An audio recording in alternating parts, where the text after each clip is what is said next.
The 90th podcast is brought to you in association with Season Master and the Window Workshop.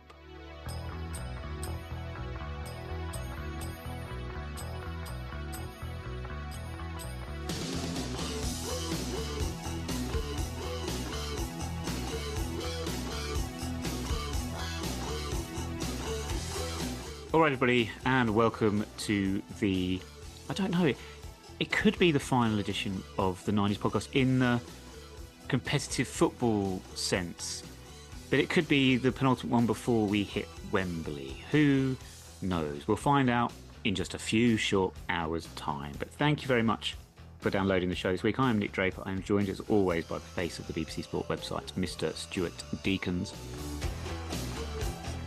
We might be talking about Notts County, I assume. Kind of makes sense, doesn't it? But there's a few other things we want to talk about as well, including Player of the Year awards, YouTube documentaries, maybe some ticketing things. We've got My Father Was John Joe, a Toolmaker, which is random is the only word I can use to describe it for this particular week. But we will start, Stu, with the 1-0 win in the first leg of the playoff semi-final at Meadow Lane on Saturday. Do you know what? I'm just doing some prep for we've got a live show tomorrow, and I called it the county ground. And I'm thinking, it's not the county ground, is it? What's the county ground? Is that Swindon? Swindon, isn't it? Yeah, I got confused. It's Meadow Park, Meadow Lane. I don't know. Meadow Lane. Do you know what? I couldn't tell you. What's What's Boreham Wood State? Is it Boreham Wood? Meadow Park, something like that. I'm going to look that one up.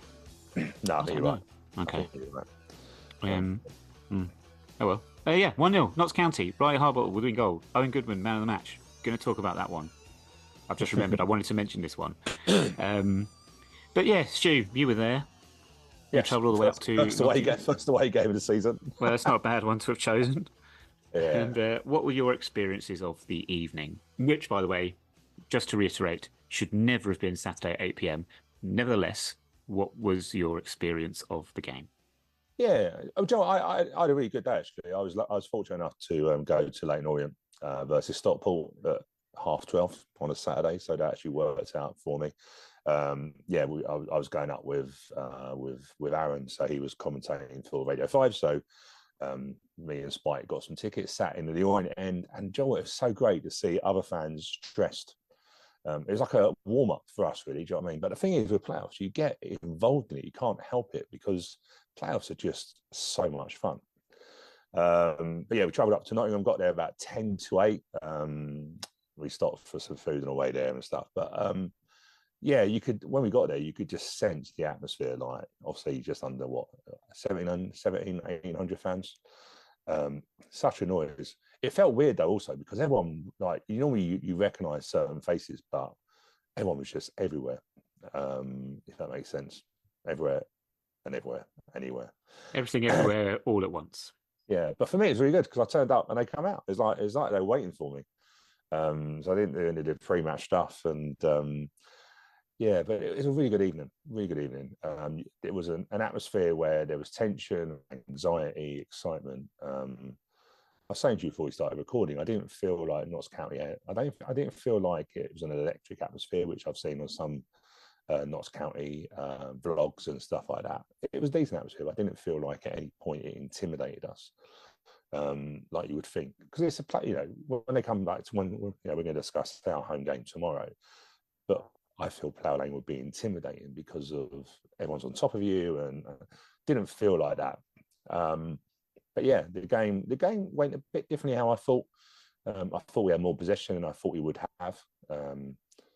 Normally Notts County dominate the ball, but I felt we started okay and sort of took the sting out of the game.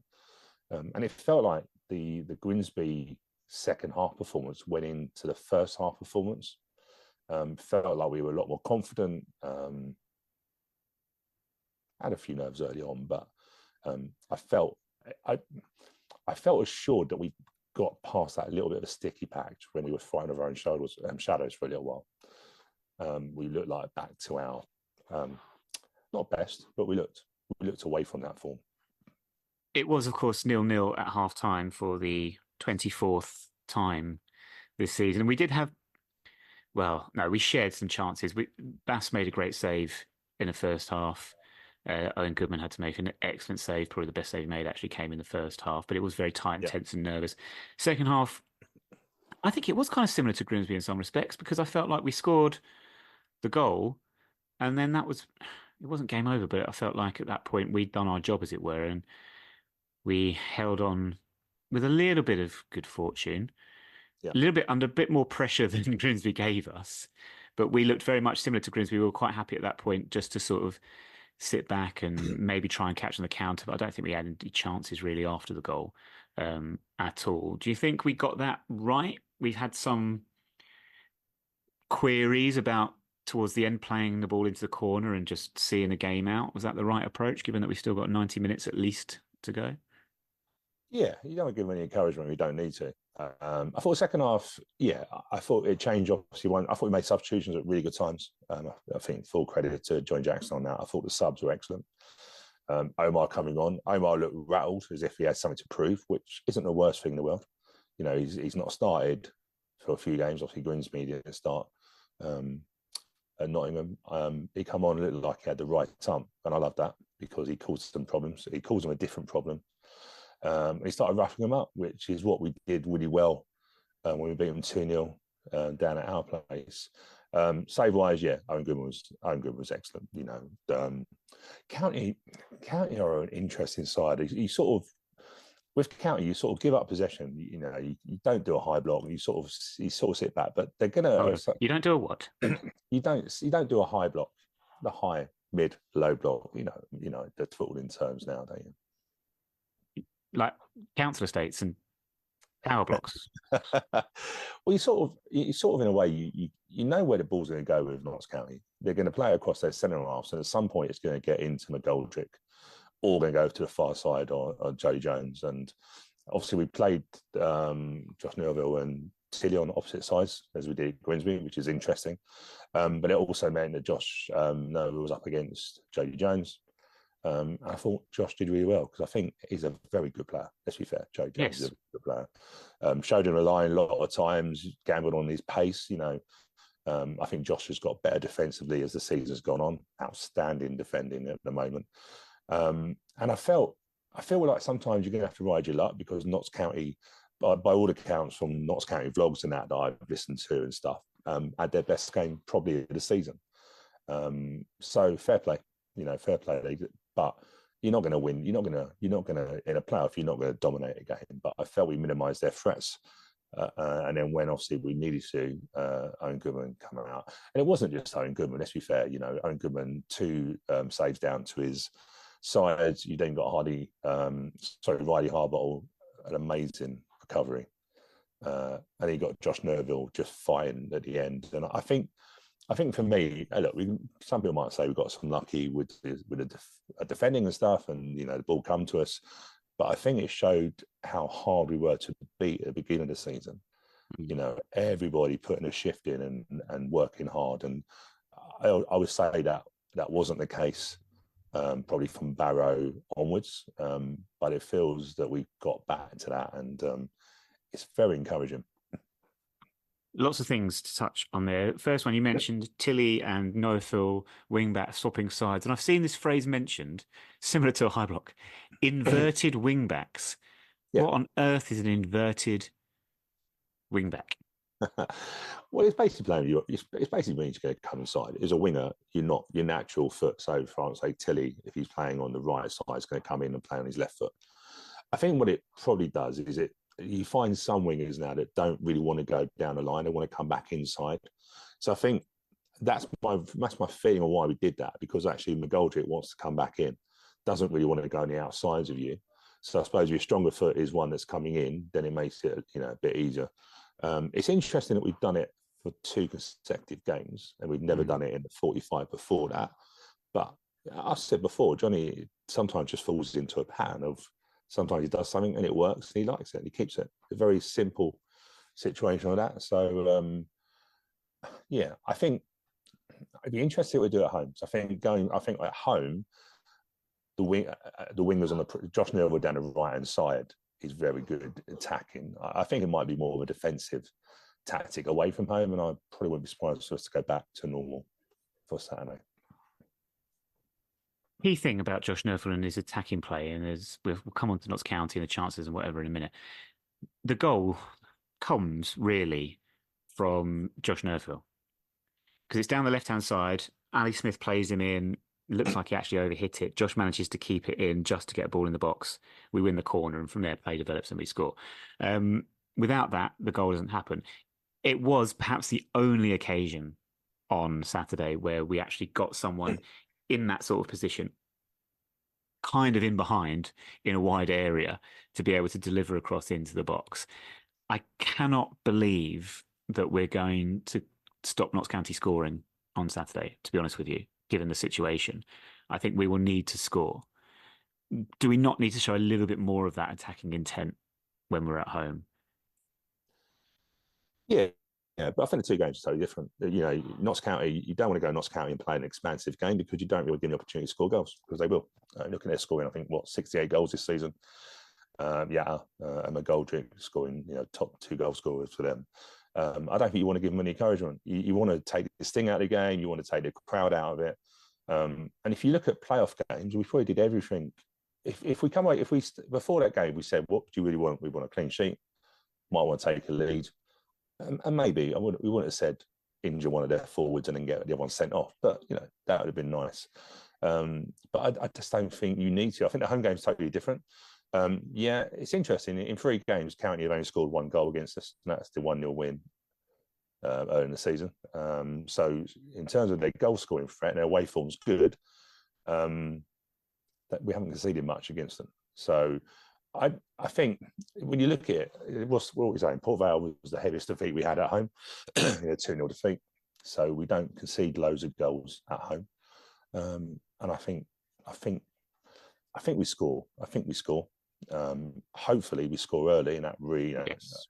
A 1-0 lead is rubbish. But if you score, a 1-0 lead is always going, they've only 1 goal out. However, if you score an early goal, it means they've got to score 2 to get to extra time or 3 to win. Yeah. And we are a boring team. We are defensively boring. But I don't know about you. The thing I liked about Notts County game was our structure looked back to normal. Joe Lewis didn't lose much. I think he misjudged 1 ball that Jack nearly got in, but he recovered. John O'Head's a ball for fun. He can head that ball all night, can't he? And I have to say, I was probably a bit gutted for Isaac Ogdenbeer for losing his place to Ray Harball. But I have to say, Ray Harball was getting better game by game. And those 3 at the back are real solid. Our best defender is Riley Highbottle.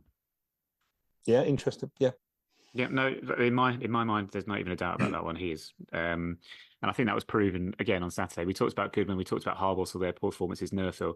I thought the 3 of them were the most, essentially they won us that game, to be honest with you. There was a 4th, because a little bit cheeky of me, perhaps. Is that another assist for Jake Reeves?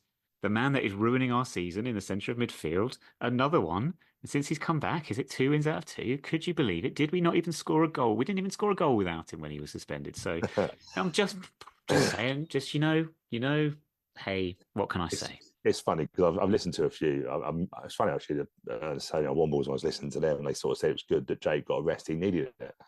I didn't necessarily think that. I think it's a nice thing to say. I'm not saying for 1 minute that they were campaigning for him to be dropped, but I think it's a convenient one to say. Jake didn't need a rest. It was just a case that we were going in a really difficult period.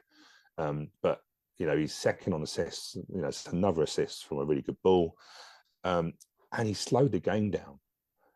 The thing, I know people say, he goes backwards, but you want to kill the game. You want to take the sting away from Notts County. You don't want to give their fans any chance of getting on top. So you kill the game, and that's what he did. Yes, home game, we might need to be a bit, but ultimately, I know it sounds silly, but if we have a goalless draw on Saturday, we go through. Yeah, exactly. And we've got 22 clean sheets now. I think that is another clean sheet for Owen Goodman. Yeah. If we count the playoff game as a league game as such, I suppose it is, isn't it? The only interesting thing in the matchup was Alex Bass and Owen Goodman. Obviously, we have to say, we were losing Alex Bass last season was it's gutting. But you have to say Owen Goodman is just as good Mm. as Alex Bass. I would still take Alex Bass back in a heartbeat.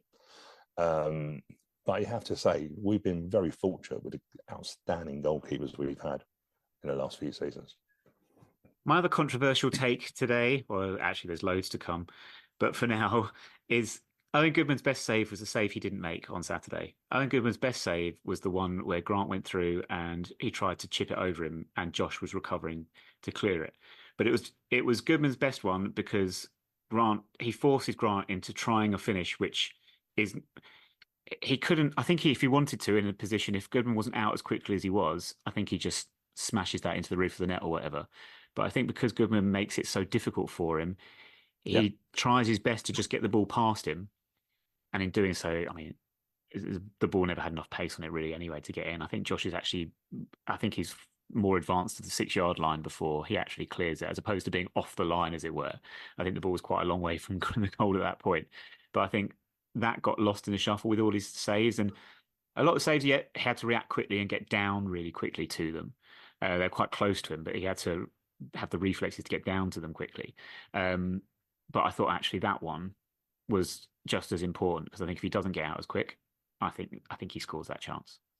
yeah, I agree. It's probably the only time we've really got opened up massively by Notts County.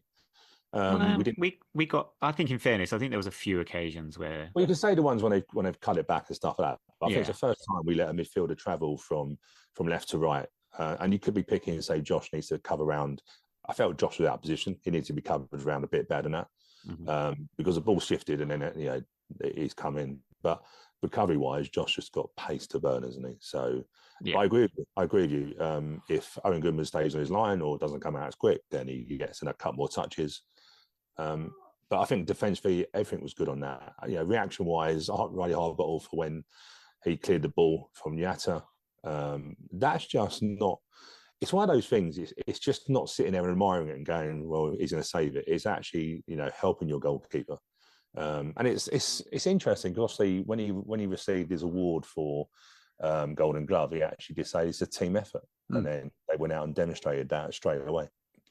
I think, and it's a great point as well, and we might come back to it a little bit later. But if you actually think about the number of saves and that Owen Goodman actually made this season, it's probably not actually that particularly high, to be honest with you, because we just defend so well. We don't really concede chances. We certainly don't concede anything like the opportunities that we did on Saturday. That was a first, and I must admit, at times. And we spoke about Jake Reeves, but we also have to think about the midfield because it was quite an attacking midfield. Jake was sort of sat back. We had Alistair Smith and we had Miles Hippolyte in the team. But I think I have not seen a team this season pass through the lines against us the way Notts County did, the way they created space. We went 1-0 up, and like we said, we tend to sort of just close games down from there. But Notts County was still managed to work loads of space, always had a man extra over to create space. It did cause us a lot of problems. My worry is, and this is why Saturday, as he says, has to be a different game. When you concede that amount of possession, and with Notts County's movement, which they basically don't stop, they basically do not stop moving and running. It mentally knackers you out. And we have said about tiredness within the team and the lack of rotation, perhaps at times, and that's just what we've got to be wary because, yeah, they did. They looked really good. They looked like arguably the best team we've played this season. Yeah, I was really impressed with them. I thought they played, and like I say, that's why I was interested in what Notts County fans felt about it. And they did say that's the best they played this season. So fair play, and they were good. We didn't know whether to go and press them. We did concede possession, but I think we looked at the stats. I think it was 60-40 for them. Yeah, so not to them. Yeah, which, to be fair, sometimes it can be a bit heavier. But yeah, I thought we could have gone with two holding midfielders, but we went with a sort of three with Hippolyte, which was great to see him back. Adds a lot of power to that midfield. I think we go with the same midfield because I think we won't go with a defensive setup. I'd be disappointed if we do because you're inviting them on. But I still, my feeling at the moment is, and I could be wrong, but my feeling is that's the best Notts County. That's the best Notts County that we've faced, and probably other teams have faced this season, and we still beat them. And whether by hook or by crook, we've still kept a clean sheet. And you have to think psychologically, does that get in their head? Obviously, yeah, lost his head at the end of the game. yeah. And we've since seen McGoldrick, unless unless Notts County are doing the most biggest shithousery ever. Yeah, I don't think so. I can't see it. I can't see it because you can see it in the game of Goldrick. Had a ice pack around his sort of groin area. Yeah. And he's 37 now. Doesn't play like it. Ridiculous quality for that level. Yeah. But that takes a lot of threat away from Notts County. It takes away 37 league goals, 36 league goals out of 68. But everything, if you look on Saturday, everything goes through McGoldrick. Yes. Everything goes, he drops off, he drops into spaces that you don't know whether. There was a couple of times when Joe Lewis would come out, Riley Harbottle would come out and go to the halfway line. You don't want them being pulled out like that. No. But he's clever enough to do that, and then he would literally dictate play. So they're going to have to play something different. And I'm ecstatic that McGoldrick's not playing because he's a diff. He didn't play in the game when we beat him 2-0. Yeah. And you can tell the difference they have with him in the team. They play with him. Do you know what I mean? So, and yeah, I don't get me wrong. I don't think Yatta's a massive threat. I think he gets isolated. Yeah. However, he's got 19 league goals this season, and that's a lot to lose. So I'm quite confident, but equally, playoffs can go out the window sometimes. It's my comparison with, or my argument with Jatta, because I'm a bit worried because I don't think it's a big loss for them at all, to be honest with you. I actually think it might benefit them, him not being there, because it might force them to do something different and help them out, sorry. I sort of liken it. I know the goal threat, obviously, and the number of goals he's scored, but we could do the same with Matty Stevens. And at this moment in time, if we were to lose Matty Stevens, would we be that bothered? In truth, probably not. It's an interesting one, isn't it? Because I agree with it. North County fans again saying has been a waste of space since January window. Phil, he still scored 7 goals since the January window. But I also feel like the way they play is towards strengths. Okay. And I don't think it's as easy sometimes to just go, well, we're going to play something different now. Because they're going to have to play something different. If they got Traore, I think they signed a replacement. They got Moraes, who scored the goal against. But we saw how lackluster they were without Goldrick and Jody Jones at our place. Joe Jones is still a threat. However, it's not having a double threat. At least with that, you can double up and be sure that if they switch the ball, you're not leaving yourself one-on-one with McGoldrick on the other side. So it helps us. It doesn't really change much. We've still got to go out there and win the game. But we've been given some helping hands that we have to go and take. Double threat. My mind goes to triple threat. Goes to Shawn Michaels, Triple H, and Chris Benoit. Am I allowed to say that name at WrestleMania in 2004? Anyway, sorry. Just what I was going to say the distance. What I was going to say very quickly on the point with Matty Stevens is I think we play a certain system so we don't play towards a player strength, we play towards a system strength. So we play a very system, one up front, wing backs. We don't change that. For example, if we lose a defender, we put another. We play James Ball. We move James Ball into the central midfield. I feel like with Matty Stevens, look, he's not playing great at the moment. I think I wouldn't be surprised if he come off on Saturday. It was the right decision. I wouldn't be surprised if we go with Omar and Marcus Brown. Wouldn't be surprised if we do that. But I don't think our system is rigid. We don't change it. The players don't change the system. It's very much we just bring one in, one out. Yeah. So I'm not too worried about it. I think Notts County are a bit different. They play to their strengths and they got key players, and Yatta and McGoldrick are them, and they're not playing, which is great news. Just one last thing I want to say before we get onto the Jatta red card and everything that went with it. There's 2 instances then. So the goal we scored and then the chance like you referenced earlier where Riley Harbottle on the rebound clears it out after Goodman makes the save. And Jatta is perhaps not reacting as quickly as Riley does at that stage. And it does seem those are the key moments for me because the goal, I know there's an argument about the shirt pull bugle on Platt, but really it's just a hoisted ball and Notts County just don't seem to react. And the only player that actually thinks is active and is going to attack the ball was Riley, and he gets the goal. So in those moments, just showed a bit of just having that extra maybe aggression that we have, or perhaps Notts County were just a little bit too passive and relaxed in those moments. It's cost them, and probably will likely cost them the tie. To be honest with you, because it's a very difficult challenge for them now. But yeah, Jake Reeves with a lofted cross. I saw comparisons with Kenny Cunningham and Marcus Gale against Manchester United in 97. It wasn't quite. It wasn't No, quite. no. I think the cross from Kenny that day was not anywhere near a lofted ball in. It was just a fantastic ball right on the centre of the goal. Smashing header by Marcus Gale. Anyway, I digress. The red card. Alistair Smith still lives. Do not worry, people. He's still alive. He's still fine. But yeah, it's a red card, so he doesn't really. I mean, I don't know what you can argue there. Really, I know he gets the ball at the point of contact. He gets the ball and whatever, but he is 2 feet off the ground as he lunges into it with frustration. So and then he has complete head loss after that. So yeah, sorry. Yeah, no, do you know what? I think it's what I was saying with Omar. When Omar come on, it just changed it. Omar was just roughing him up, which he did in the home game.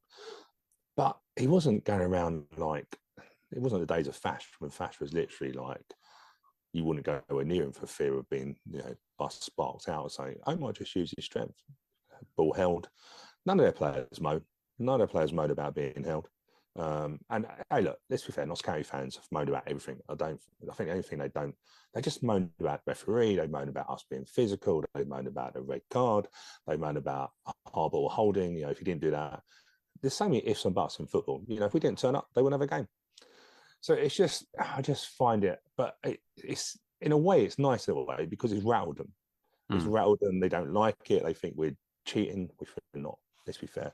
Harbottle does hold Yatta, but he just holds him. That's all he does. Nothing major. He just holds him. Yatta loses his head. I've heard many times people saying, well, Yatta wins the ball. Well, of course he's going to win the ball because Ali Smith has to do literally evasive action to get away from that.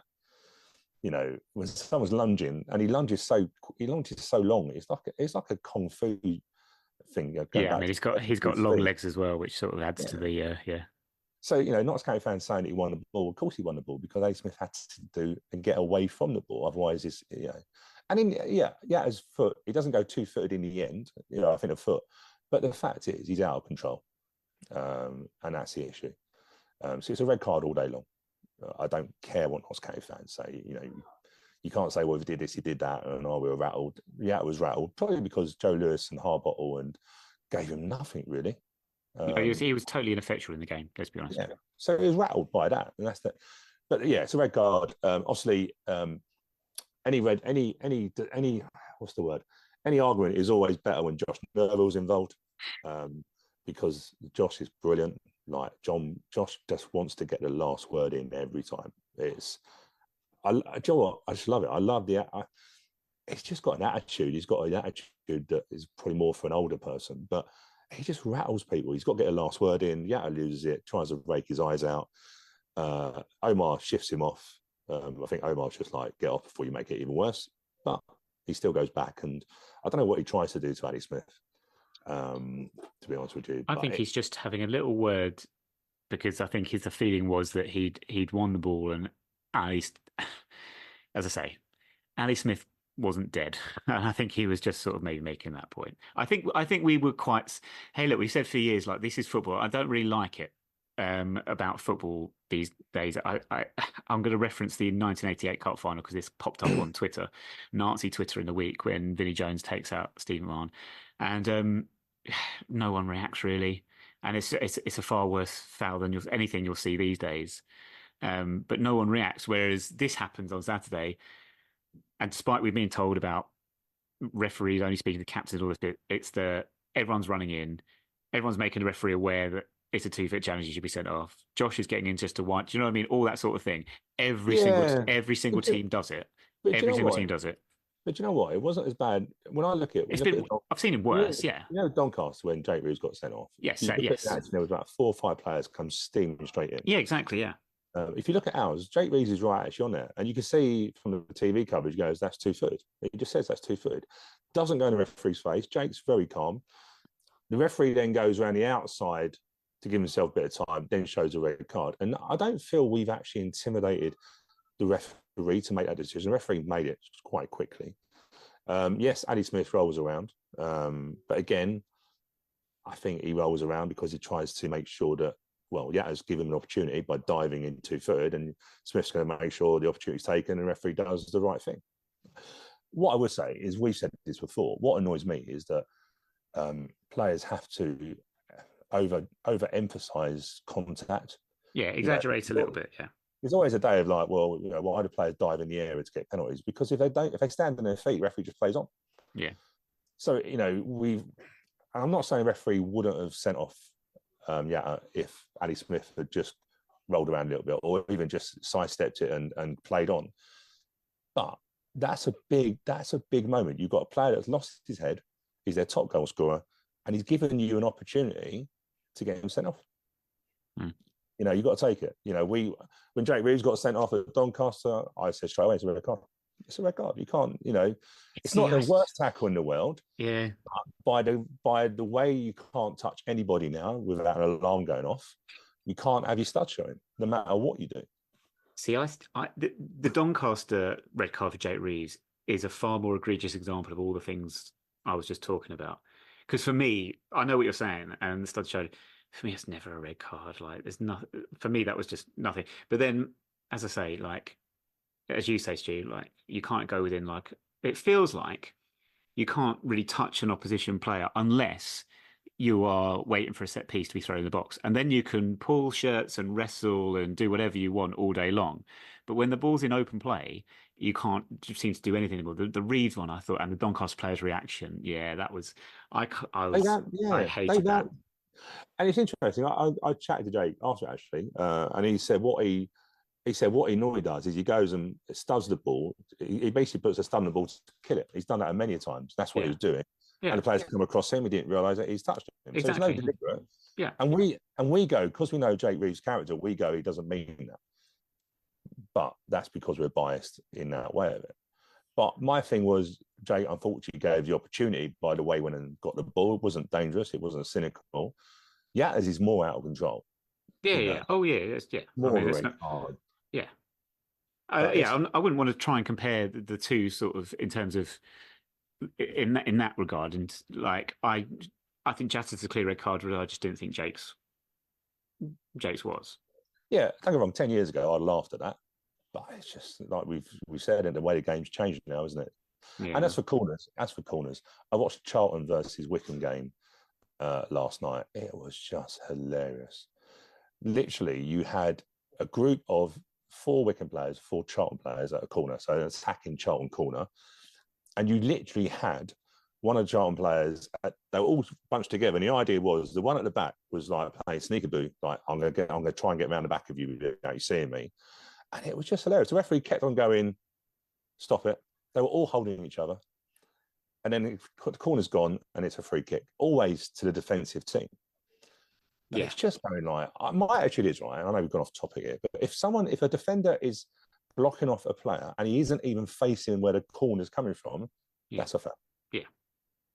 You're not even looking where the amount of times you've seen these corners and the player's he's got his back to where the ball is. All he's interested on is he's not going to run on him. Yeah. It's just, but you're right. You can't, a little challenge nowadays, you get sent off. Yeah, you can hold and hug and basically take your shirt early. Anything else? I think as well, it's not just for corners and free kicks and whatever. I think generally in open play, you do see it when the ball is in the air, referee doesn't know what to do, because inevitably what happens is centre forward leans into the centre half. One or the other is going to start grabbing the shirt first.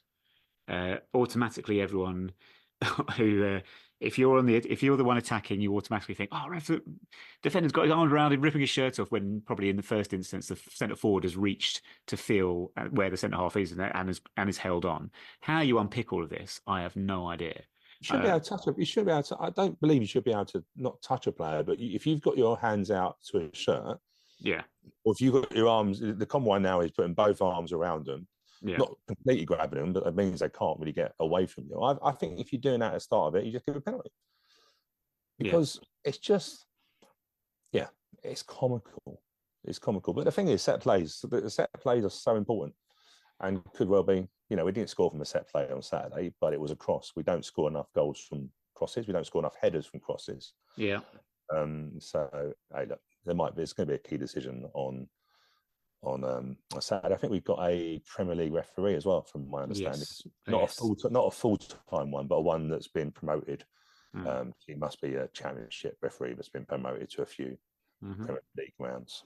So hey, that's not bad. And that's the last point I'll make about this Notts County game, Stu. After all this football they've played, all the passing and all the movement and all the, set routines and everything like that, what is football 99 times out of 100 decided on? Chucking a ball in the box. Right. I even note that Sunderland, I think, and even Charlton this week have won and got through to the finals by just chucking balls in the box. And look what happens. Causes chaos. The Sunderland one I saw was hilarious because I'm thinking you're in injury time at the end of extra time, about to go to penalties, and somehow you got a player getting a header from a corner, like almost unchallenged. I was thinking, sorry, Coventry, you deserve nothing for that. And then the other one with Charlton.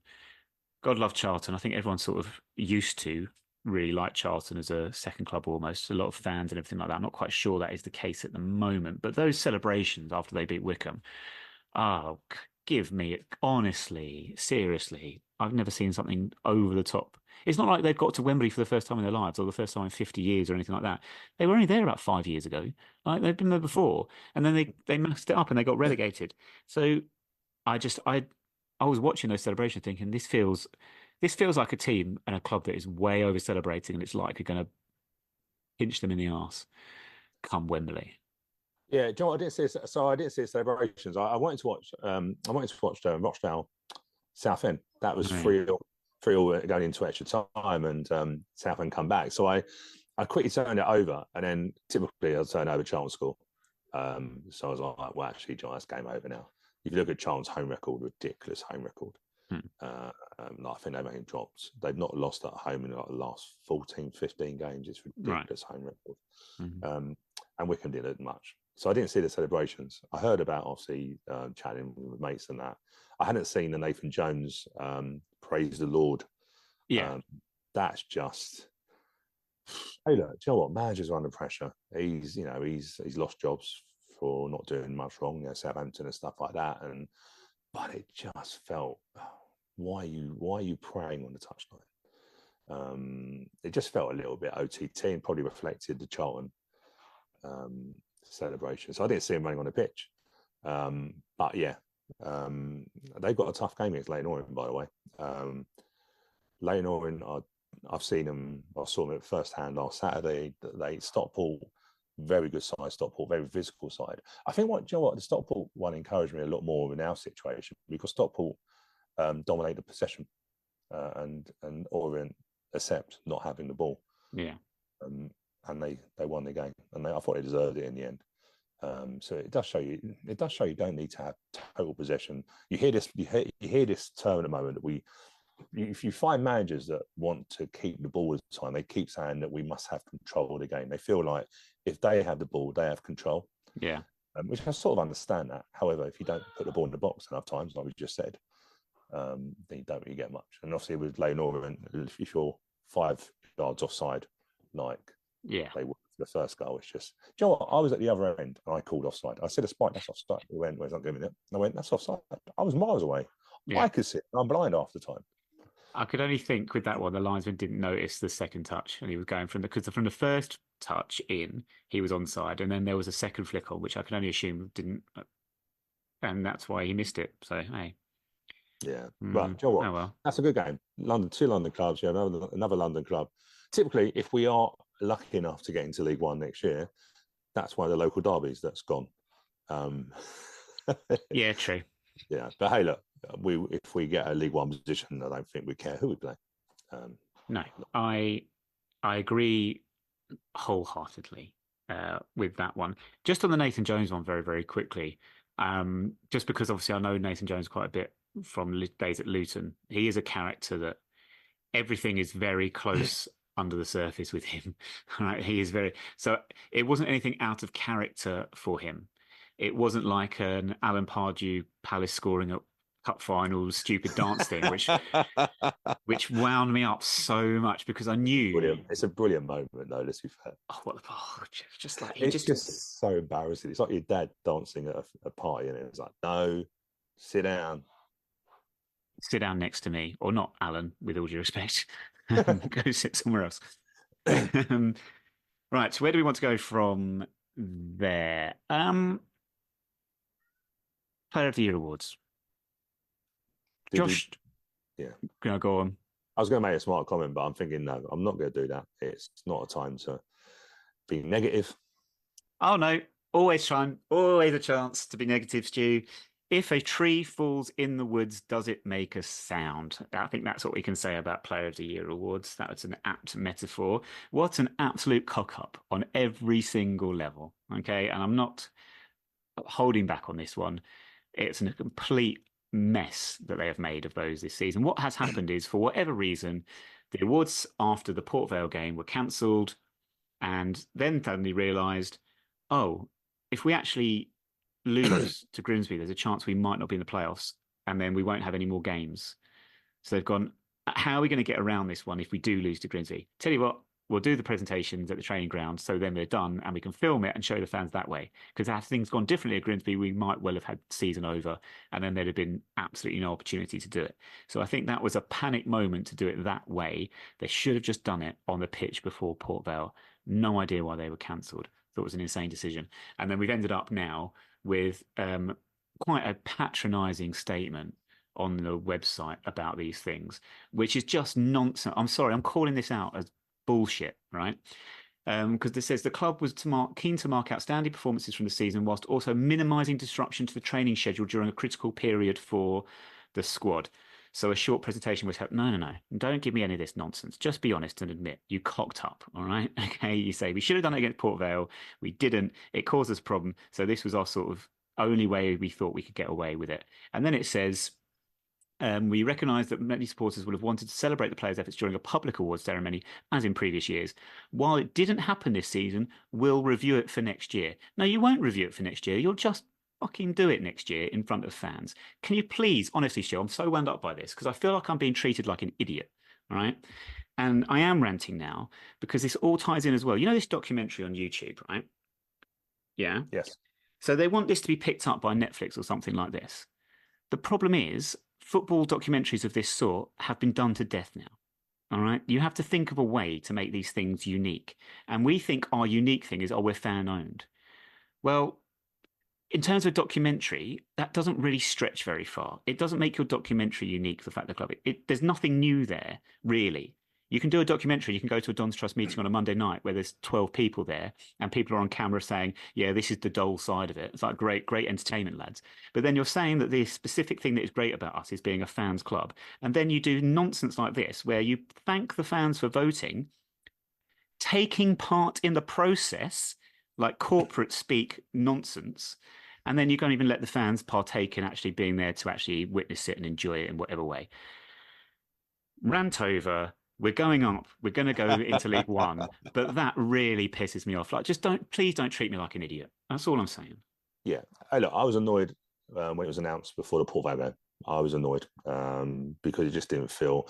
Do you know what? I feel like at that time, obviously we lost at Gillingham. There'd been a little bit of a reaction with fans. I don't know how big. I wasn't there, but it didn't feel like it was a whole end. It felt like there was a few people down in front who were frustrated. I get that, and maybe the players were frustrated as well. And it felt like, in a way, the decision was made with a reflection of how our form was. You know, we weren't sure if we were going to get into the playoffs. And all of a sudden, we went from being a confident, we're going to qualify for players, might get automatics to go in, we could shit the bed here. And it felt like, in a way, we shit the bed behind the scenes as well. And went, do you know what? We don't want. Hey, look, I believe the decision was made in the right way. I don't agree with it at all. But we've made a bad situation worse with how we've done it. So the video frustrated me because it felt like we'd gone back to COVID days. It was behind closed doors. It was disappointing that you've got players that have won awards. Like Josh Nerval's come away with 3 awards. Yeah.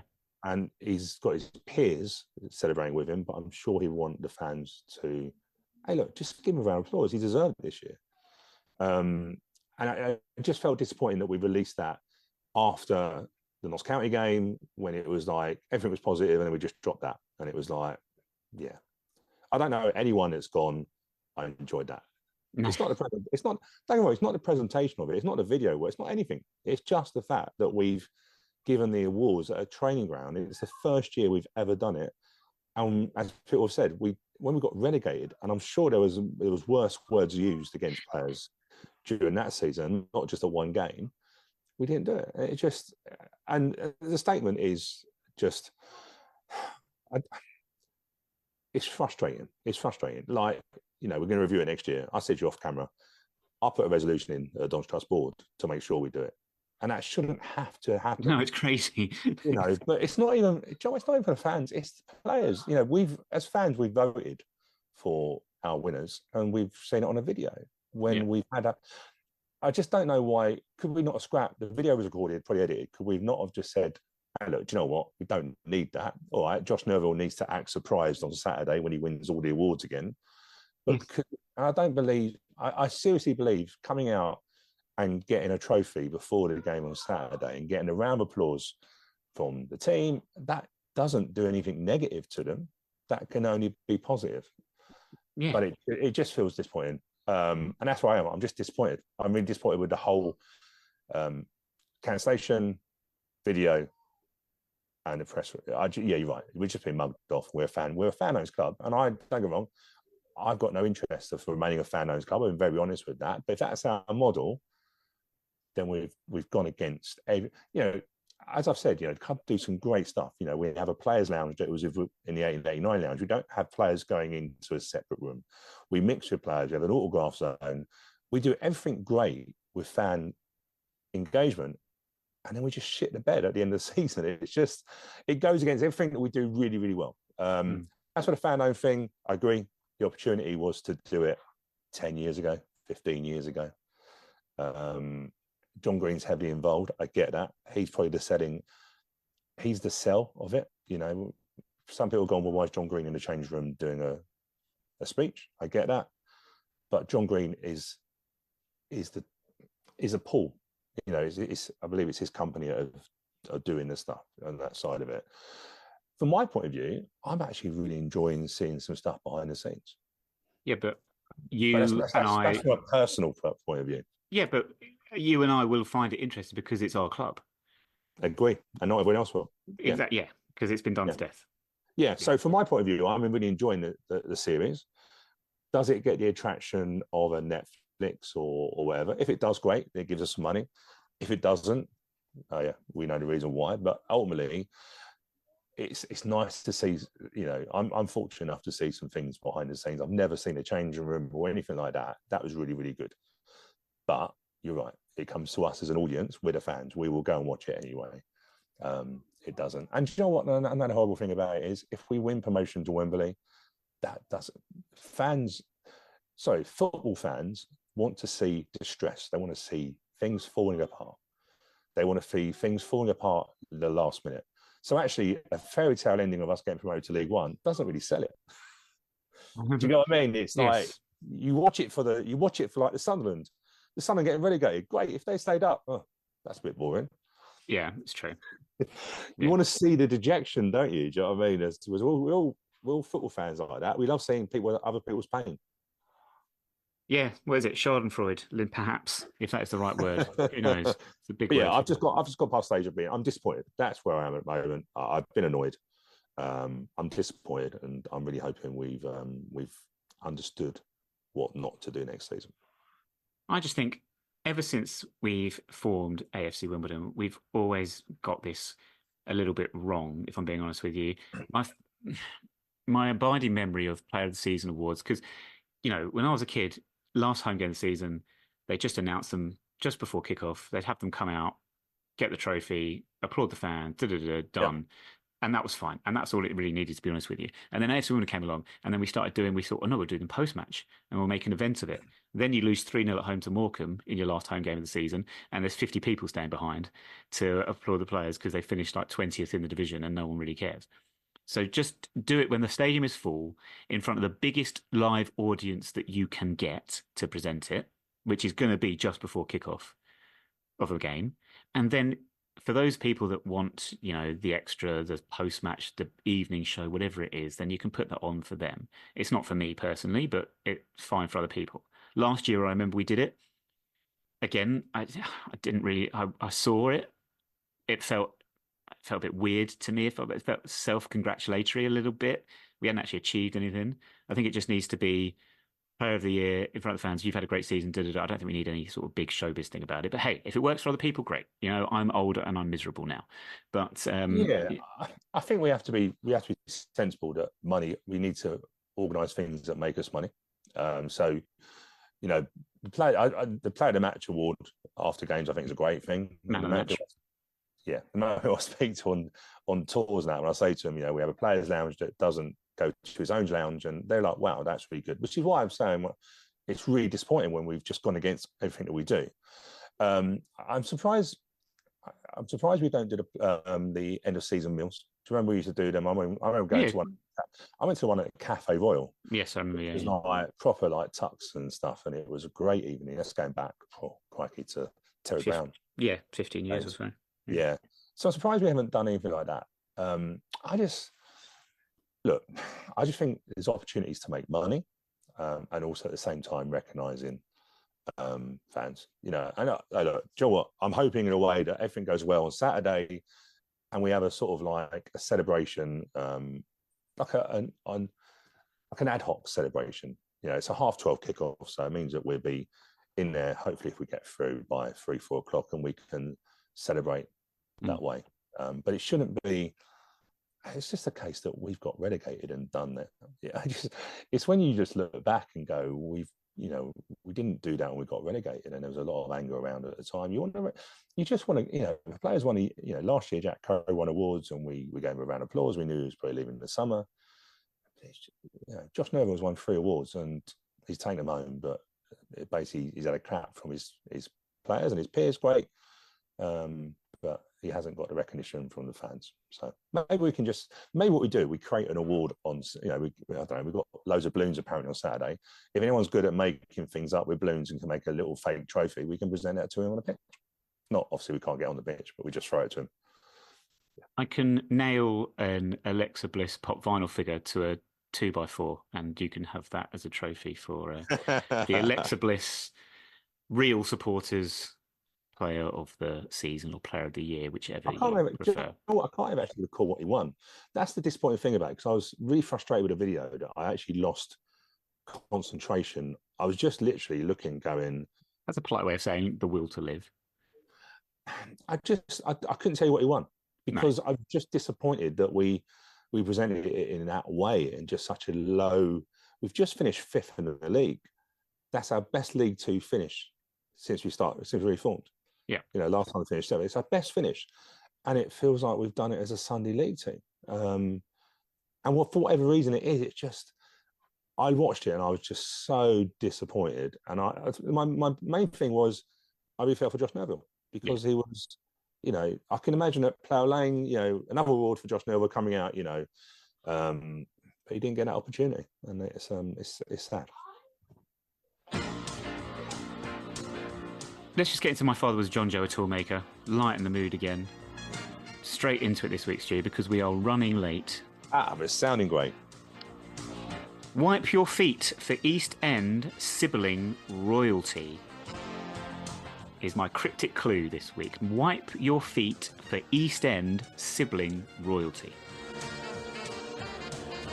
I'm just going to go with Tom King, just because of the royalty thing. See, that's quite smart. But nothing... Well, yeah, it's smart for me. I did say it was random. At least got the right country this time. Well, that also helps, yes. So I don't understand where Tom comes in, but King comes in with royalty, and I can't think of anyone else that we had... I think the second clue is going to give you this one. I really do. Okay. You have more confidence in my abilities than I do. Okay, this player played 2 seasons with AFC Wimbledon. He scored 2 goals in that time from centre half.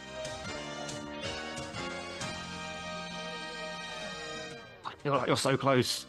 I know there are people listening that have got it.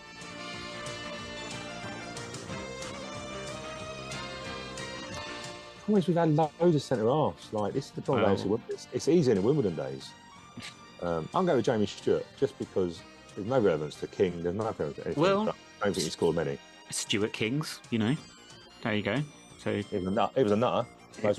Most more was a nutter. There you go. So we're on the right line. Okay, I think this will give it away. He signed in 2011 from Crewe Alexandra. Oh, Mitchell King. There we go. Look at that. What's his first name? Mister. Brilliant. I can't think. Matt. Matt, there we go. Yeah, Matt Mitchell-King. Wasn't he Rio Ferdinand's double? Was he? He was white, wasn't he? I'm almost positive he was a body double for Rio Ferdinand. Okay, great. All right. I've always dreamed of being Eddie Murphy's body double, so there's hope for me yet. Isn't it mad, right? I can remember who his body double was, but I can actually remember his name until the last one. Hey. Matt Mitchell-King, Wipe Your Feet, Matt. East End siblings, Mitchell brothers in EastEnders, Royalty King. There we go. Yeah, so that was that. That was the most random My Father Was John Joe Toolmaker ever. So, you know, I feel I got it on the third clue. You did? Goals. That's quite mad for the size he was, that he only scored 2 goals. It's not about size, though, Stu. It's about the movement. But exactly that. I feel like we're ending the podcast on a high this season. I really do. We should. We should be. This could be the final opportunity for us to laugh for most of the weekend. Well, let's hope not. But we'll find out as we host Notts County for a stupid 12:30 kickoff. Thank you, Sky, for the second leg, and let's just hope it doesn't go to extra time penalties, because I can't be dealing with any of that, to be honest with you. But hey, don't rule it out by any stretch of the imagination. Is it the FA Cup final on Saturday? Yes, there's only 2 games in the only 2 big games in the capital, us and the cup final. Wow. 4:30. So nice for Sky to move the game back so that we can have our game done first. Who's the cup final again? Palace and Man City, is it? Yes. Okay. All right. I hate Man City. Don't really like Palace either. No, Joe, it's nice that another club's got into the cup final rather than the standard Liverpool's and stuff like that. Do you know what I mean? But yeah, hopefully, like I say, hopefully in what, 11 days' time, we might get the opportunity to play at Wembley. You never know. You never know. I have watched the FA Fars and FA Trophy games were this weekend, which I think is always a good non-league event that they do. And I did look and think, oh, that could be us. It would be lovely if we got the opportunity. But a lot of work to do just yet. How many years has it been since we last played at Wembley? It's close to 10, I think. It's 2015-16 season, wasn't it? Yeah, so work with me here, Stu. So how many years has it been? About 9. There we go. 9 years. Imagine. Yeah, see, I don't want any omens or anything like that. Do you know what I mean? Like, I'm trying to be nice with the football gods. Yeah. Do you know what? it's just a wait, isn't it? And obviously, we will know, by the time this podcast comes out, we probably would know who we will be facing if we get through. Obviously, Walsall and Chesterfield. Oh, yeah, I completely forgot about them too. Yeah. And it is, do you know what? Everyone's talking about, I know, we just forgot we've got to play somebody else if we beat Notts County. Do you know what's interesting, right? Everyone's been going about form and stuff. The playoffs have not gone on form, realistically. No. Same as last year, I guess. Yeah. So Chesterfield come into it. We all thought Chesterfield was the strongest team. I've actually felt Walsall played. I thought Walsall were very good against us when they drew 1-1. I thought they deserved the draw in the end. I thought they would be like scared of coming out of the tunnel. Do you know what I mean, and stuff like that. And maybe Chesterfield underestimated them. Do you know what I mean? Paul Cook does make me chuckle, by the way. Like, how can someone lose their voice so much? Have you noticed that he always does pre-match interviews, and then Danny Webb, who used to play for us, does the post-match, because Paul Cook has wasted his voice by moaning at everybody by them, but he hasn't won a playoff game. I think he hasn't won a playoff. Oh, really? Gone into. He did say it before the game, or not. I don't want to say it too many times. But yeah, a lot to do. You fancy Walsall, but it wouldn't have surprised me. Chesterfield scores 1. Walsall got demons. They've got demons in that head of theirs. So we should know. But hopefully they kick lumps out of each other, get a few red cards, and they can't put a team together for Wembley. Championship, second division, playoff final, Sunderland versus Sheffield United. Sheffield United, yeah, who got through quite comfortably. Fair play to Sunderland, right? I watched that game. Coventry dominated the ball, really good. Felt for Jack Rodoni, who's become their sort of star player. But Joe, what, Sunderland worked hard in the second half of extra time with a dominant team. They were dead on their legs because obviously they chased the ball for God knows how long. But yeah, I thought, Sunderland were decent with that. But well, I was just pointing out, Savage Jack, it's red and white stripes versus red and white stripes. what are Charlton they going to do? versus Leighton Orient is red and white versus red and white. What this means is We've got to change our kit to red. well, potentially. I was just thinking maybe it will be Chesterfield versus Wimbledon, blue versus blue. Yeah, Could say, happen. well, yeah, true. I would say Walsall would get through. That'd be my gut feeling. But you don't know with the playoffs, do you really? So Yeah, tough to travel over to Poland at this time of year on a Friday I didn't night. realise So. all the reds, isn't it? All the red. When I was watching Southend, I was like, they had a red away kit. I was like, I don't really like red. I'm so pleased we don't play in red. Playing every other colour, but we don't. I'm so pleased we don't play in red. You say that, Stu. We don't play no other colours. We play in kits that teams can't play against us in because we have no other options. So maybe we look at that next year with Lotto and go back to the old Lotto trio of blue home, red change, blue first choice, red change kit, white if only we have to happen to play against Crystal Palace. But we shall see. Anyway. Don't forget, if you really want to look for detail, we've got new badges, playoff badges, and playoff footballs to look at tomorrow. A one-time only. Well, hopefully three times in a lifetime. Yeah. There'll probably be a different ball for the playoff final. Probably, actually, yeah. Probably new kits, new badges, new font for the squad numbers. Do you remember the days when everyone used to wear their new home kit for the next season on the last day? Yeah. Remember, everyone used to do that, didn't they? I'm not too sure of actually many Premier League. Well, the funny thing is the Premier League's still going on. It feels really weird when the Premier League hasn't finished yet. But do you remember that everyone used to wear their new kit for the last game of the season? Yeah.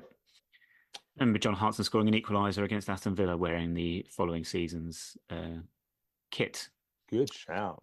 And it looked resplendent in the next division down. Yeah. Then we took the Premier League badges off. How did you get the badges off? I have no idea, but yeah. Anyway, well, on that note, updates from our game with Notts County will be on Nazi Twitter at 9YRS Podcast, and then we'll be back to talk what happens next week. So, Stu, that is us for this week. Thank you, everybody, for listening. Thank you, Stu, for joining me. Thank you. Alexa Bliss, bag first, milk last, 2 + 2 continues to equal 4, and we will indeed speak to you again next